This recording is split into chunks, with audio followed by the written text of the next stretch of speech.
Hi guys, welcome back to my channel. It's your girl Azine Williams. How are you all doing? Hope you guys are good. Hope you guys are fine. If you're new to this channel, kindly click on the subscription button. Click on the notification bell to let you know whenever I post any new video. Okay guys, on today's episode of Inside Life with Erica, it started with Erica's friend Ella coming to visit her, and both of them went out to meet two of her other friends at a restaurant where they went to have dinner. Now Erica is still in Abuja, by the way. So when she came in, Ella was like, you know what, while they were coming in, there was a lot of stares, people staring at Erica, and the other of her two friends were like, the masks help a lot, like the mask, face masks and everything helps, covering it. A lot of people will not know that it's you. And Erica was like, how does that even help? Because some people already know how their body shape is, how they walk, and they can easily decode that this is Erica. And the other one was like, Erica, how do you cope with the fame? Now, Erica in her monologue was like, yeah, the interview has started. She came to have, dinner with her friends, and now they've started interviewing her and all that, so she on her own also talked about how she's excited, for the new season of Big Brother. In fact, it was Ella that brought it up about, the new season of Big Brother, and Ella in her own, monologue said she doesn't even know how, these celebrities cope with all this fame, that, she on her own cannot even, she's a very private person. She can't even stand where people are staring at her and everything. And Ella, while they were having dinner, was like, you know what? She would have said she would want to go for Big Brother, but she doesn't. She doesn't want the fame. She's afraid of the fame. And the other of her friends also said the same thing. And Erica was like, you know what? She's taking it one day at a time and everything like that. But she cannot wait for the new set so that everybody will, leave her alone. Not like leave her alone, but like, remove their eye from her private life. And her other friends were like, you know what? Even if there are like 10 more Big Brothers, you will still be famous. And she said, yeah, she knows she's going to be famous, but at least a lot of people will no longer be minding her business for her anymore. And during her monologue, she was like, she cannot wait, for the new Big Brother to start. She's tired of being tagged the scapegoat of this season. Let another person come and become the scapegoat of the season. Yes, so they were having dinner. Erica ordered for a mojito and a lasagna. Ella ordered for a salad, I think chicken salad. The other one ordered for Chapman. Ella ordered for chicken salad and water. The other one ordered for Chapman. I can't even remember what the other one ordered. So from having dinner, they went bowling, and they went to one of my favorite places here in Abuja, Takadera's place. Yes, I love going there. So they went there, and while they were there, Praise joined them. But as Praise joined them, there was this very weird guy who his face was like blurred, and he just came and was just standing there, was taking pictures, and that really got Erica pissed. Erica was like, that's rude. If you want to take a picture of me, at least ask for permission now. And even if it's me, that is very, very rude. Imagine the way the guy was just coming there taking pictures, and he not even fear. Like, I don't even understand how human beings do that. So Erica was just pissed. At some point, Praise was like, you know what? She should not mind. Her friend Ella was coming her down. You all know how Erica is when she's pissed and everything. Erica was like, you know what? Let them go downstairs and go bowling. So when they went bowling, Erica was so excited. They bowled, and she was really doing great. She was doing great there and everything. And one guy approached her and was like, oh, my wife is a fan of yours. She wants to take pictures with you.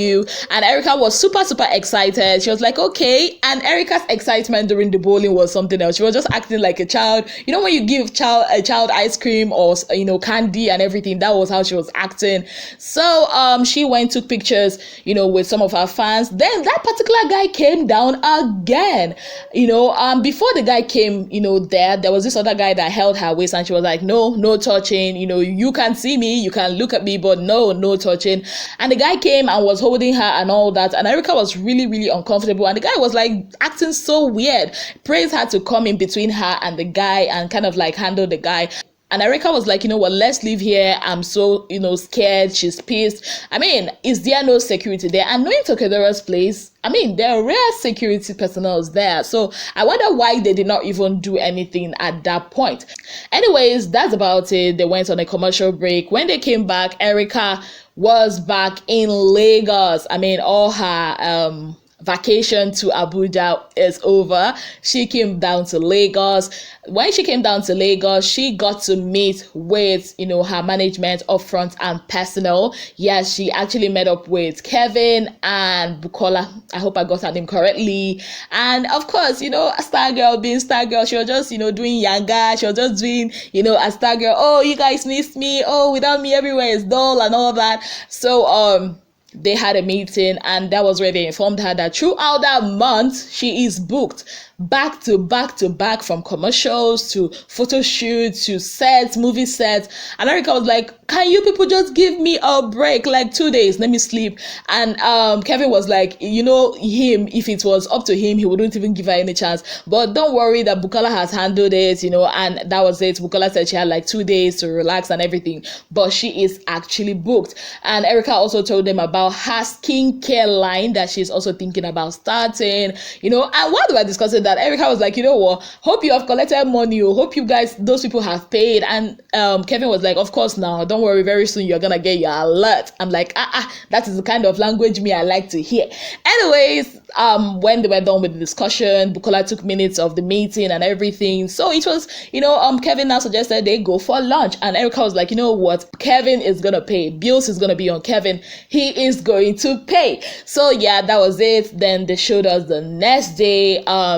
Erica got to meet with her friend Abby. Remember Abby at her birthday, the one that was living in London and now relocated to Lagos. So they went together to the gym, and the way they were even looking, like, it's so funny. Like, is that how people look when they want to go to gym? Like, seriously, those two are not serious. So they met with the trainer. Abby was like, oh, she wants weights and all that, and Erica was like, she wants to concentrate on her abs and everything.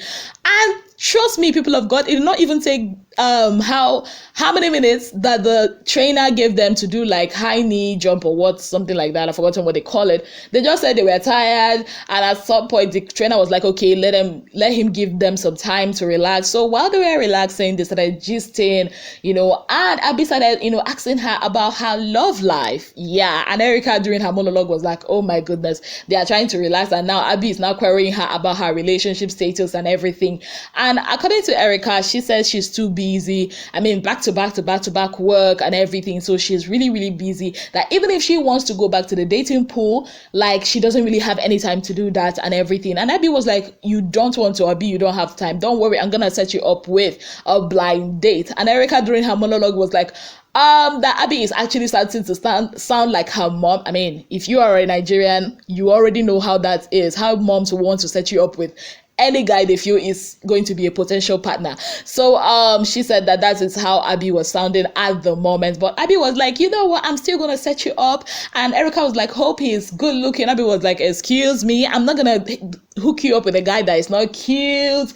And basically that was how the blind date was set up. And Erica was like, okay, before we even do anything, give me his Instagram handle, let me go check him out, so that at least I am prepared for what is coming. Now, after that discussion, they also had the discussion about her skincare line, and Erica was like, this is something she would have done since, but because there's a lot of work on her hands, working for 5 different people at the same time, she doesn't even have time to concentrate on her own business. But she feels like, in few weeks coming, she's going to concentrate on that, and she's going to launch it, that she's thinking of having a launch party or anything like that Abby would help her. And she also mentioned that Abby can also, test out the products, that it's not like something that is on the market, is something unique, is something that works and all that. So let's get ready to get that money out of your pocket, because your girl is about to launch her skincare line, like I told you guys in one of my gists. So yes, guys, that's it. So next week we're gonna be seeing the blind dates, and it's gonna be, I don't know, like, these people should just be giving us every weekday, because I am now anticipated. I really want to see how that date went, because from what I am seeing from that guy's body, he looks like a very fine guy. Isn't it now? I like fine things. I like admiring the handwork of God. Yes, so, and he looks like a very fine guy, he looks like a gentleman, like the way he was feeding Erica and everything. And he's cheesy too. He was like, oh, the food tastes better when I feed you. I'm like, okay. So guys, that's it, for Inside Life with Erica this week. Let's get down to what I think about today's episode. This whole episode ended at 8:24, and in between there was like a lot of commercial breaks. One commercial break, but lots of adverts, if you get what I mean. I also noticed that two of her friends, the ones that she and Ella met up with, I don't know if they were camera conscious, I don't know, but they just were a bit off to me, at that dinner table. They were just a bit off the way they were talking. They were not really having conversations the way Ella was having conversations with Erica. And the second thing I noticed was at the bowling place, Tokadero's place. I mean, being a person that knows there, being a person that have been there, I was a bit surprised that something like that would happen and there are no security people coming to address the issue. So it's kind of like a bit off for me. Yeah, it was a bit off for me. So that guy was really, really a bit off for me. That's what I can say about that. Other than that, it was a beautiful show. I really, really enjoyed the show. At some point I even forgot that I have to come back and give you guys a review of this show. Like, I really, really enjoyed it, and I'm looking forward to next week's episode. I can't wait to see how that date went. Really, I cannot wait to see. That's it from me, guys. Thank you guys so very much for being part of my channel. If you've not already subscribed, kindly click on the subscription button, click on the notification bell to let you know whenever I post any new video. Until I come your way again, I remain your darling girl, Ezine Williams. Have yourself a beautiful day ahead. Bye, guys.